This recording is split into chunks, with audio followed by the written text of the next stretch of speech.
right, everybody, so welcome back. So a new literary work exploring life, consequence, and personal experience is set to take center stage later on this year. Who Doh Hear Does Feel, the upcoming book by Kenneth Webb. And Kenneth is with us in studio this morning. Kenneth, thank you very much for coming. We do appreciate it. Thank you for having me. Yeah, well, Hannah, I like the book already. Who Doh Hear Does Feel. Talk a little bit about that. Okay, well, I chose an author named Desmond Luthor to have a little anonymity, so it'll give a centralized character that you'll be able to relate to. However, this book is a collection of short stories that the author will be telling.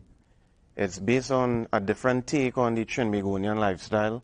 It being mistaken for folklore because of the Tales of the Peregrinade series, but it's not really a folklore-oriented thing, but it's more like everyday life. So I could just mention 3 stories, for example. It have a youth man who, under poverty, you know, is his life leading up to a decision that he had to make. Then have another business owner, a certain element happened in his life that, you know, affected him.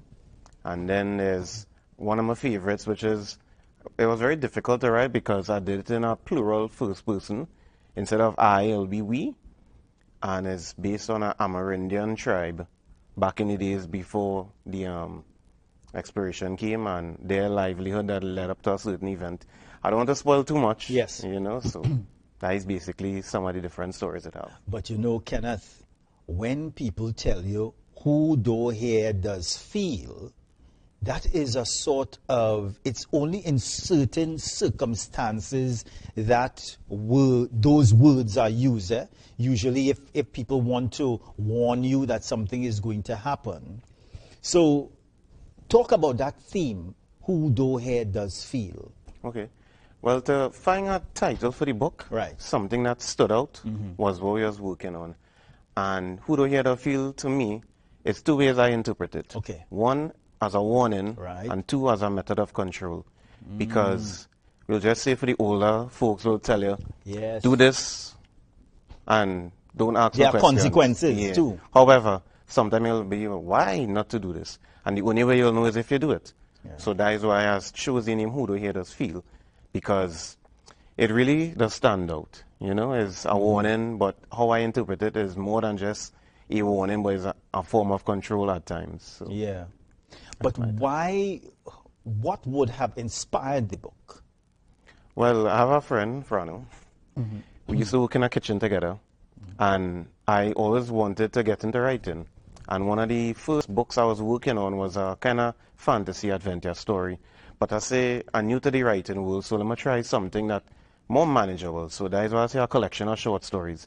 That way it'll show more prowess in different avenues. I wouldn't just be writing about one centralized novel. So that is why I say a collection of short stories. And since 2023, I was working on the book. I took my time.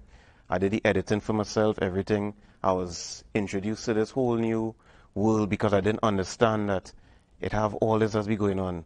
The ISBN number, fact-checking, the different editing mistakes you might make, grammatical errors, typos, all them kind of things. So it was really a new experience. And the cultural thing with Trinidad and Tobago is that plenty stories are forgotten and they are not recorded. So I tried to bring in certain elements into the storytelling. So it's not really a history. It's not really too much history, but it's to keep certain things that we might forget about. Because something like Karapuli, people mightn't really remember using that in season in years to come because we're getting so industrialized and modernized and you know, influenced by international markets.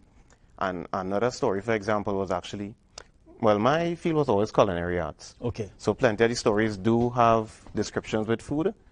And it have one story that dealing with a woman that got so entangled with international standards that people wouldn't like this, but cuckoo is just a foreign, well, a local variant to polenta. Yeah. And she was describing that, but you know, in Trinidad and Tobago, if you say that, everybody going to be in uproar and them kind of things. So it's different elements like that. But do they put okros in polenta? No, they don't. It'll be cream. It'll be different recipes depending. But it's the same concept. Yeah. I just thought I would put that on the table, you know, Kenneth. So the book is going to be launched in June. Yeah. Right now, the ebook version available online, but the official physical copy will be in June, using Lightning Source as the international distributor. So, but you know, I had to keep it Trini, and I had to keep my Trini people satisfied. So that is why I wanted it to be first right here in the country before. So it's not to say that before June you could get it internationally, you could order it online and them kind of thing. No. Once it launches in Trinidad and Tobago, then the rest of the world will be able to partake as well. Who's the book for? The audience, readers, Right. you know, those who like cultural and the gritty realism that the stories, it'll show you something different to what basic Trinbagonian folklore, literature will be about, you know, so it have not too much coarse language, but because of the coarse language, you know, Right. it really wouldn't be a children's book. Okay. You know, it's more for adult-oriented. But I really want to talk about these stories, but I don't want to spoil it too much. I know. So we do have your contact number up there. Anything else you'd like to share with us before you leave us this morning? Just the book launch event will really be, as Brendan said, just no epic. Yeah. Yeah, it'll really be something, and it is at NALIS. So, you know, it's to encourage people to come, support, and really have a good time. And I don't want to toot my own horn, but Right. the book is really interesting. I have someone who's reviewing it right now, and she's taking her time. And when she read the second story, she said she had to go in a corner and cry a little bit because it was so heart-wrenching. And I said, that's the kind of feel I was going for, you know. That's to the have emotion you some, want. It'll have some ups and downs with the stories because some might be fast-paced, others wouldn't be. But all in all, it curated to be a very enjoyable experience. Yeah, but you know, I get the feeling that this is not going to be your well, is it your first book? It is my first book. Right, but it's not going to be the No, last. it wouldn't be the last because the Tales from the Peregrine Art series, this will be like a first installment, but it's not really. You have to read it in order. So the second book I'll be working on, you don't have to read the first book in order to understand the second book. However, it will have certain elements and similarities that you will have if you read the first book, like a little Easter egg now. You'll be like, hey, so that's the story we was talking about, you know. So, because I'll just say the second book, The Youth Man, the Youth Man, it will have elements that other stories will touch on, but I don't want to spoil too much, you know, but it's a shared universe because it's set in Trinidad and Tobago, but more in a fictionalized sense because you don't want to stereotype certain areas and certain lifestyles. And that was one thing I tried to do, to have the description of the characters, not to really be up to the reader how we interpret it. Yeah. So I'm not describing anyone based on race or anything. I don't want to make you prejudge or stereotype anybody, so it's up to how you want to interpret it. The only one which will be prejudged is basically the Amerindian story because you will know that it's set in that time period, so you'll expect it to be, you know, Amerindian centric. So other than that, is you go in with your imagination and your understanding of the work that we put together. I just have about a minute or two. How many stories? You say a collection of stories. How many of them?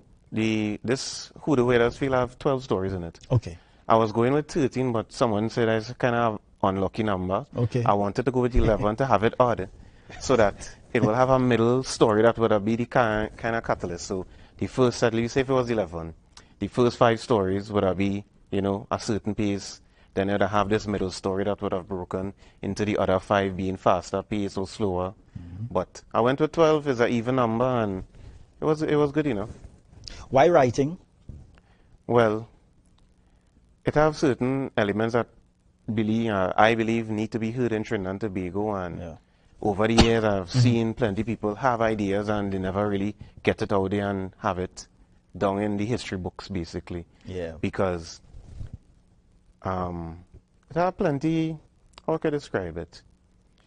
You don't want certain elements lost, and the literature in Trinidad and Tobago, you want it to be theming and alive, you know. You don't want it to be lost. And the problem with this new AI, you know, people using AI to write books, and it cannot train off the authenticity of the hard work that an author will put into writing. And that is what I'm trying to put forward, you know. This is my quote-unquote sweat you know, that I put in the hard work and you will be able to understand certain things and enjoy it. Yeah. All right, so we do have your contact information there. You are active on social media? Yes, but the author name Desmond Luthor is the page where I have all the information concerning the book. Yeah. All right. So thank you very much for coming this morning. Judging from what you would have told us this morning, it sounds to be very, very interesting. And I do understand what you're trying to do. Yeah. Because I think that sometimes in Trinidad and Tobago, there are so many untruths and sanitized versions of things. And I think I do get that where you're coming from. So again, thank you very much for coming this morning. I wish you all the best with the book. Okay, thank you for having me. All right, everybody. So we must go to a very short break. We do have this inspirational quote for you. Sometimes we are tested not to expose our weaknesses, but to discover our strengths. We're coming back.